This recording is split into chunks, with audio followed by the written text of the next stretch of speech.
Avant Garde வழக்கின் பிரதிவாதிகளான முன்னாள் பாதுகாப்பு செயலாளர் கோட்டாபய ராஜபக்ச உள்ளிட்ட 7 பேர் வெளிநாடு செல்வதற்கு நிபந்தனையுடனான அனுமதியை கொழும்பு நீதவான் நீதிமன்றம் இன்று வழங்கியுள்ளது. இதற்கமைய இவர்கள் வெளிநாடு செல்வதாக இருந்தால் ஒரு வாரத்திற்கு முன்னதாக சட்டமா அதிபர் மற்றும் நீதிமன்றத்திற்கு எழுத்து மூலம் அறிவிக்க வேண்டும் என உத்தரவிடப்பட்டுள்ளது. அவன்கார்ட் சம்பவம் தொடர்பான வழக்கில் 7 சந்தேக நபர்களும் இன்று நீதிமன்றத்தில் ஆஜராகியிருந்த போதே கொழும்பு மேலதிக நீதவான் கிகான் பிலப்பிட்டிய இந்த உத்தரவை பிறப்பித்துள்ளார். வழக்கு இன்று விசாரணைக்கு எடுத்துக் கொள்ளப்பட்ட போது பிரதிவாதிகள் அனைவருக்கும் வெளிநாடு செல்ல வேண்டிய தேவை உள்ளதாக அவர்கள் சார்பில் ஆஜரான சட்டத்தரணிகள் கூறியுள்ளனர்.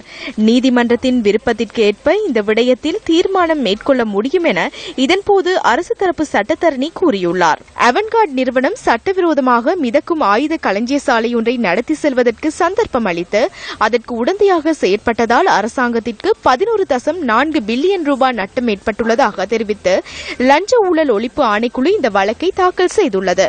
இந்த வழக்கு பிப்ரவரி மாதம் 13ஆம் திகதி வரை ஒத்திவைக்கப்பட்டுள்ளது.